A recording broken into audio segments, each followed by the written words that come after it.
India alliance में कांग्रेस की हैसियत अब घट चुकी है और बहुत ज्यादा गिर चुकी है।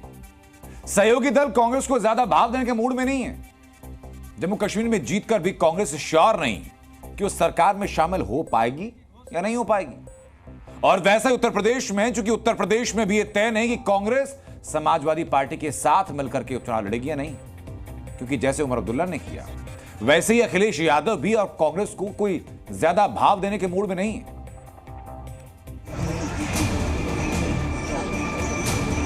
अखिलेश यादव ने इटावा के सैफई में अपने पिता मुलायम सिंह यादव को दूसरी पुण्यतिथि पर श्रद्धांजलि दी और उसके बाद कांग्रेस से गठबंधन जारी रहने की संभावनाओं पर प्रतिक्रिया दी।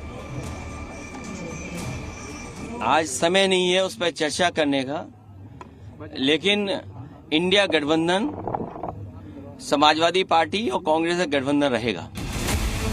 अखिलेश ने तो ये तक कहा कि कांग्रेस से गठबंधन रहेगा, लेकिन किन शर्तों पर रहेगा इस पर चर्चा नहीं की। लेकिन हरियाणा के नतीजों के अगले दिन उपचुनाव वाली 10 में से 6 सीटों पर अपने उम्मीदवार घोषित करके समाजवादी पार्टी ने कांग्रेस पर प्रेशर बढ़ा दिया। सूत्रों के मुताबिक पहले समाजवादी पार्टी कांग्रेस को 2 सीटें देने को तैयार थी, लेकिन अब सपा सिर्फ 1 सीट देने पर विचार कर रही है। पहले समाजवादी पार्टी कांग्रेस को फूलपुर और मंझवा सीट देने पर विचार कर रही थी, लेकिन अब समाजवादी पार्टी कांग्रेस को केवल 1 सीट ऑफर कर सकती है। यानी अब समाजवादी पार्टी कांग्रेस से गठबंधन करेगी तो अपनी चलाएगी। आज रामगोपाल यादव ने भी इस बात की हिंट दे दी।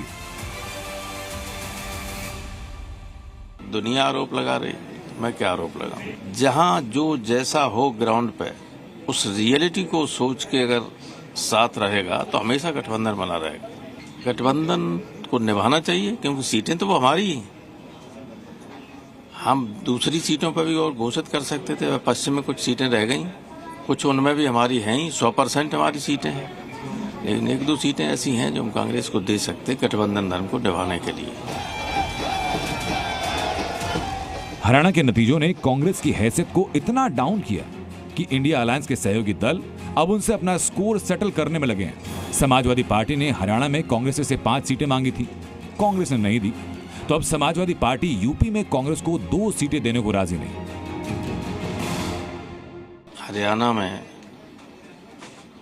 जैसे आप पार्टी से उनका गठबंधन होने जा रहा था, 1-2 सीट की वजह से गठबंधन नहीं किया, उसकी वजह से चुनाव हार गए। समाजवादी पार्टी को 4 या 5 सीटें अध्यक्ष जी ने लिख के दिया था, उसका कोई जवाब नहीं मिला। इसके बावजूद हमने गठबंधन धर्म निभाया। तो कुल मिलाकर हरियाणा में हार कर इंडिया अलायंस में भी कांग्रेस की हालत कमजोर ही लग रही है। ब्यूरो रिपोर्ट, जी मीडिया। जी न्यूज़।